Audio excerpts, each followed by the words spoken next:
Hey everybody, what is going on? Hexlex here. Got another Master Duel video for you, coming at you with some PURRELY action. PURRELY is one of those decks that I think, much like Rescue Ace, isn't particularly popular at the moment, even though it is quite good. It's kind of funny because I always have this expectation in my head that, like, oh, surely the decks, surely the videos where I cover, you know, the best decks in the game are going to be some of the more popular ones, but doesn't always seem to be the case, and that is definitely reflected in the popularity ranking of each of these decks as well.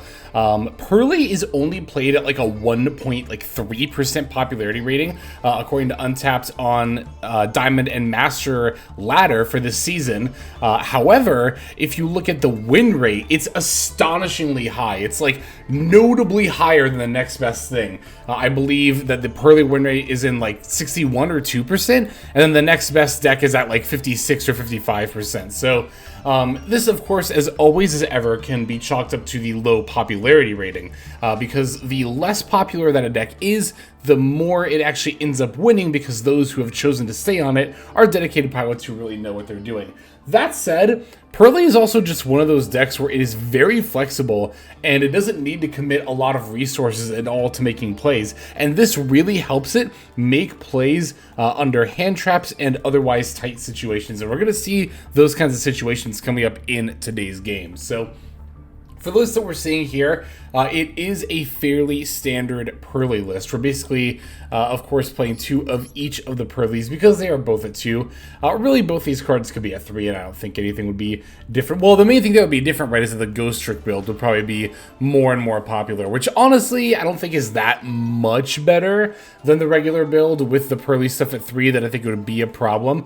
I think that this is another one of those decks where really one limit has kind of, you know, curbed the deck efficiently, and that's the Delicious Memory to 1. I say other decks in reference to Super Heavy Samurai and Soul Piercer, right? But the Delicious Memory being at 1 is more than just a slight consistency hit for PURRELY. Of course, that does mean that you cannot guarantee the Delicious off of My Friend, which not only makes some turn 1 hands with the plump setup, you know, not as feasible, but also makes OTK much more difficult. However, that said, we do have plenty of lines for turn 1 going into the 5 Mat Noir, and we're going to show those off in the replays coming up here. So I would think that, I would still think that PURRELY, even in this meta, is still a probably top 5 deck of Master Duel. I said this last season, and I don't think the meta has really significantly shifted enough to say otherwise, but I think the top 5 decks in Master Duel are, in order from best to worst, I'll just say U-Bell at top because it's more popular, but I think it's pretty comparable to the next deck, which is Fire King Snake Eye. After that, I think is Rescue Ace, which is another pretty relatively unpopular deck. I think its popularity rating is in like the 1-point-something% as well. And then Tearlament, which is actually an extremely popular deck. And finally, PURRELY, I do think takes the number 5 spot there. Yeah, I mean, like I said, it's just a pretty solid build overall. You get to play a lot of hand traps, of course, that's always great in this meta.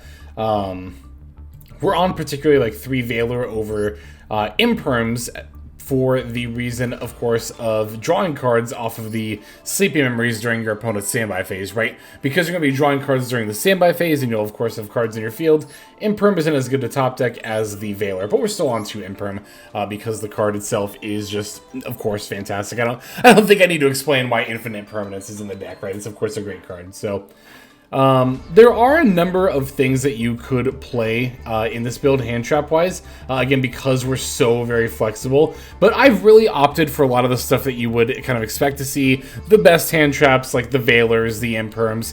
We've also got Cyframe Gear Gamma, because even though we're only at 40 cards, right, this is not only a deck where you make a significant amount of plays without monsters on the field, such as My Friend if we open it, as well as all of our quick play spells, but we also, of course, have the quick play spells, which let us discard cards in order to summon from the deck. So that alone does let you get away with teching some stuff in Purrely that you might not ordinarily be able to.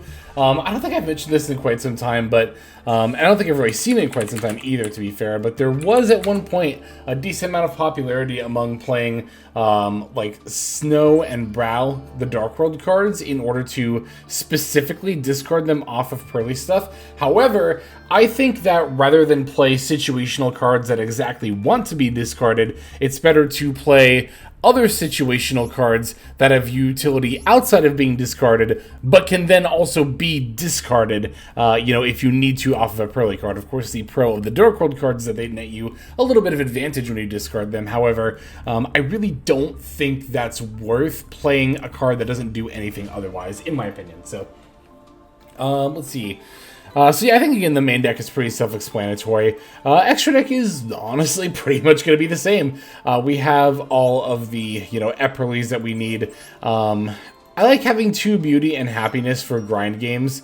The second Happiness probably comes up less often than the second Beauty, but there are some games where you can really only open with a Beauty, and I find in those kinds of games, if you don't lose, they tend to be grindier games, and the second Beauty can come up in that kind of a situation, right? The second Happiness, I guess to be fair, there are some turn 2s where it is optimal to use Happiness to get your plays going, not only to battle over multiple things, but also in order to be able to make searches and set up your plays. So, I guess that's kind of why you would want to play a second Happiness, if you need to set up with one going second and then maybe OTK later with the second one. But I gotta be honest, the OTK with like the Delicious and the Happy Memories is just, again, with the Delicious being at 1, it's so inconsistent, right? You pretty much have to open, like hard open the one Delicious, plus other stuff in order for it to be viable, and it's just not really something you can rely on. That said, the deck does have plenty of plays. Of course, all of the quick play spells lead to plays, as well as opening Purrely and the My Friend there. That said, Purrely is a deck where you kind of need 2 cards a decent amount of the time. There are 1-card plays in this deck, but between hand traps and also somewhat awkward opening hands, you pretty much do always want to have a second quick play spell in hand. So if you can open 2, that's ideal. That's why we're maxing out on pretty much all of the quick play spells. It always feels like there should be like a 5th one, but there isn't. There's only just the 4. So yeah, we're maxing out on those, and of course that does mean the 1 Delicious, but also maxing out on the field spell. I've had people ask me in the past why I max out on the field spell in Purrely. The protection that it offers is great, especially on turn 1. It makes Valor and Imperm pretty much like dead against this deck. And even if you open 2 copies, as always as ever, you can just pitch the other one for one of your memory cards. Again, I would much rather play cards that have utility and then can also incidentally be discarded than cards that literally only have utility when discarded. So, alright. Yeah, I think that's pretty much everything I have to say about the list. It's Purrely. I don't think we need to break it down card by card or anything. So, let's go ahead and just dive straight into those duels. Okay, so of course, as always, well, not as always as ever, but this month, as always, these are Duelist Cup games. So, let's see. We are going to take the first turn on this one here. And we opened both My Friend as well as Sleepy, and 3 hand traps. This is like a pretty ideal Purrely opening hand, right? Opponent's got a Maxi in response to My Friend. This was a very, very poor time to activate this, by the way, because I could have very easily had Gamma here instead of Ash Blossom. That said, I remember there was something I wanted to mention in the extra deck. I've actually considered playing Omega over Princess Sprite for pretty much exactly that situation, if I were to like go for a Gamma here, right?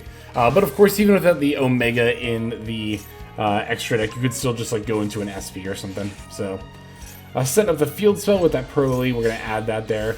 We have the Delicious, so rather than go for the Plump, I'm going to go for the Noir. And I'm going to set up the Yeep with the Noir.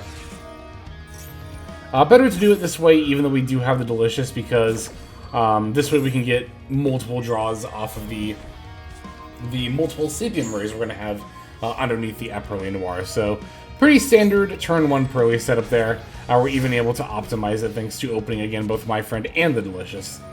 Funnily enough, I think if we had gone second, that actually would have been an OTK hand. But as always, we're going to draw 2 during the draw phase and then go for the Purrely, overlaying the X Purrely Noir. Not only is that at 5 materials, but also, again, because we have the field spell in play, we are also protected from targeting. So protected from targeting, also unaffected by activated card effects. Not much that someone can do in the face of an PURRELY Noir. That is, except for, oh yeah, kaijus. Those do exist. So I did want to show this game in particular because this is one of the big things I think that gets said in the comments section whenever I post a PURRELY video. Is like, but Hex, what about kaijus? All it takes is one kaiju and then the PURRELY Noir is gone and then the PURRELY deck just loses, right? Well, the answer is no, for the exact reasons that we've not only seen up till this point, but are about to see within this game. Because I have both a field spell and my friend in play, even though we are tributing off of Gamma Seal, I still get all my advantage back. Opponent's going to fire off another Maxi here, which I'm actually not going to Ash Blossom, because they're only going to get one draw anyway, and I want to save the Ash Blossom for their stuff. So, adding back the Sleepy and the Delicious, the Street PURRELY is going to summon the PURRELY, which does give them, again, a draw, but I'm fine with that. Gonna add a backup my friend in case mine gets destroyed here. So we're gonna Raigeki away my board. This is completely fine with me. They have 3 cards in hand to my hand traps. Ah, it was Sword Soul. You wouldn't guess it was Sword Soul based on how they've been, you know, with the stuff they've been playing. Although this might be an exactly going second Sword Soul deck. I've actually seen lists like this before, so... but yeah, again, even if you get, like, Kaiju'd, if you set up appropriately, you'll not only be able to recoup a lot of advantage off the field and continue a spell, but because you've probably drawn, like, 2, 4, maybe even 6 cards during your opponent's standby phase, you're so likely to have all of these hand traps that'll just stop your opponent's plays anyway, right? We do also have Imperm, but of course we also have cards on the field, so... definitely want to Ash Blossom the Emergence, because against Sword Soul, this is the best thing you can really Ash Blossom.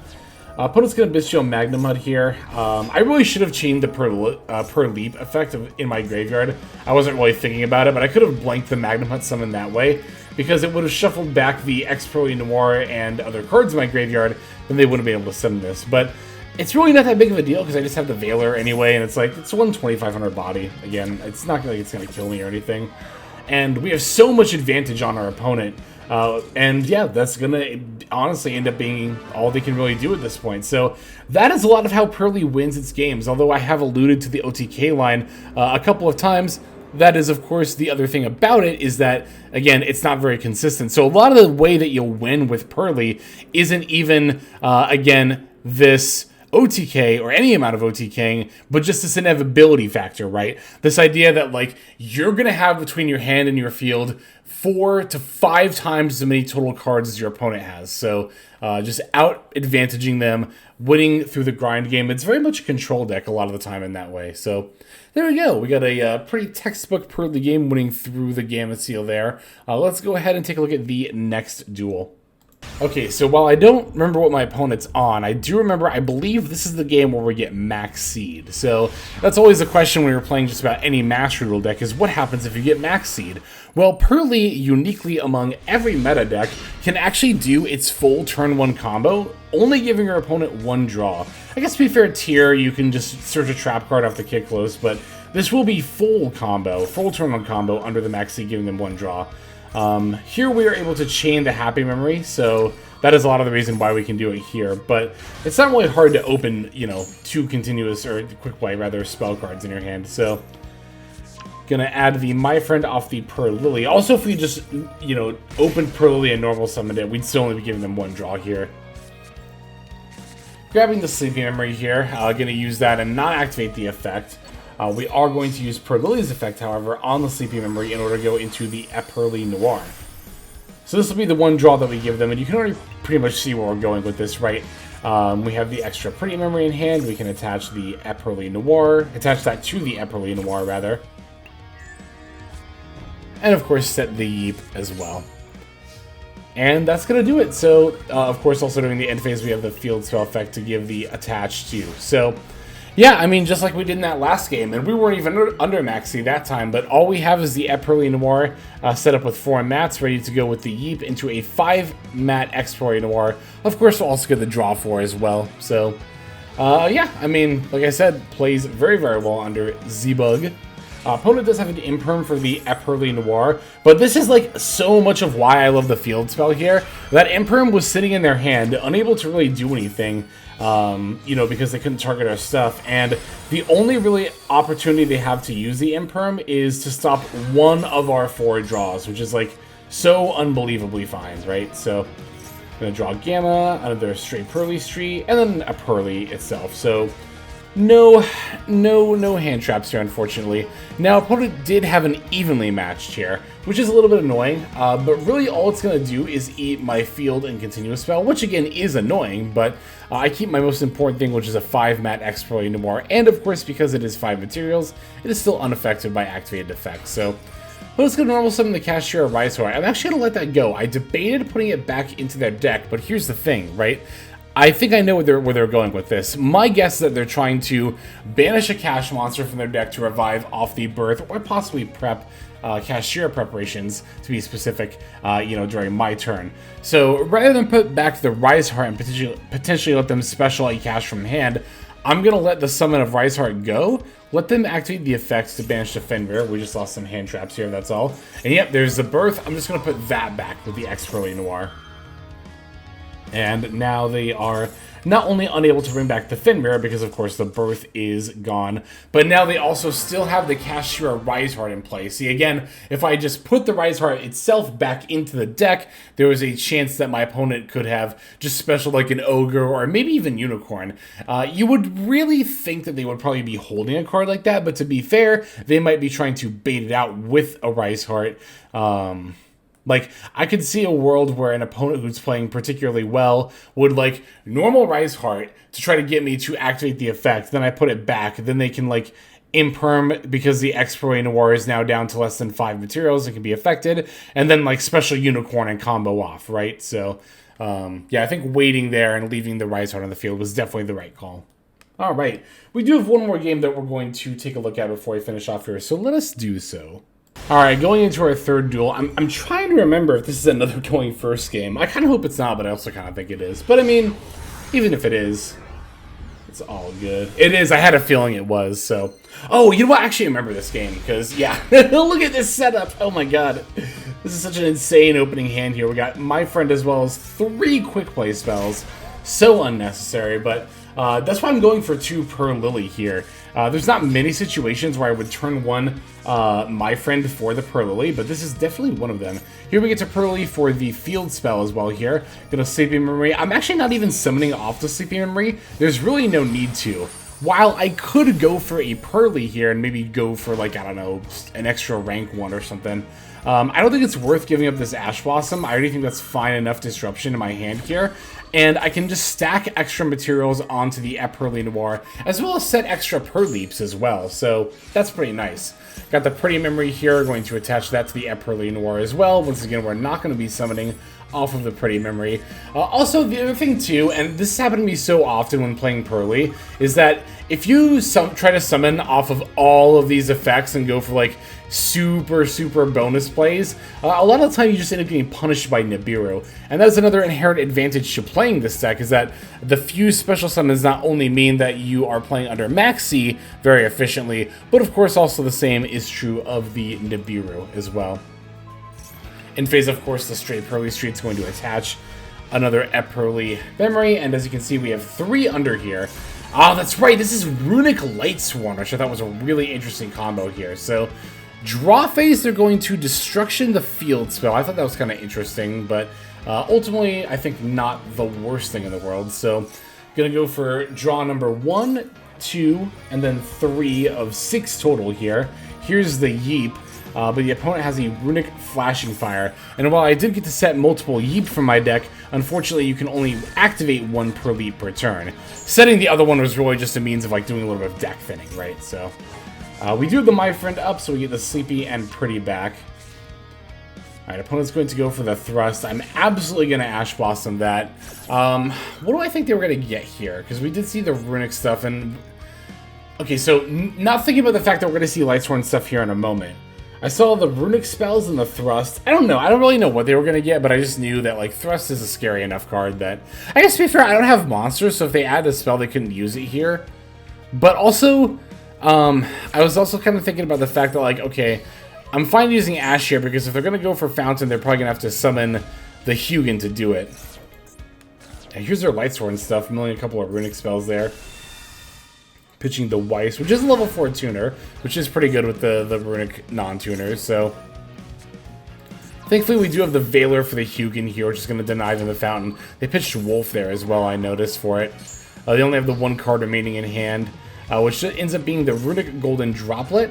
And after they activate it, they're just going to concede. I don't know if that was just them showing me their last card or something, but... Or maybe they were just showing me that, hey, if I had added Fountain, I would have gotten to draw 3 there, which I'm like, yeah, that's exactly why I Valored. So...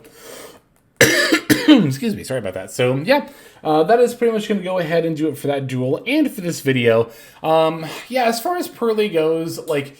I guess as far as how I feel about it personally as a deck, because I never really talked about that, I think PURRELY's a fine deck. I don't really mind it being in the meta. As far as how I enjoy playing it, I'm like, I understand why it's not the most popular, because it's not the most exciting or like thrilling deck, but if you want just a solid, consistent, and relatively easy to play deck, I think PURRELY is the deck you want. So...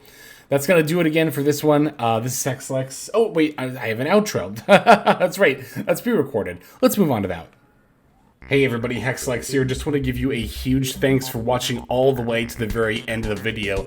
Believe it or not, that is actually one of the best ways that you can support the channel, is by watching the videos in their entirety. But there are many ways in which you can support the channel if you are so interested.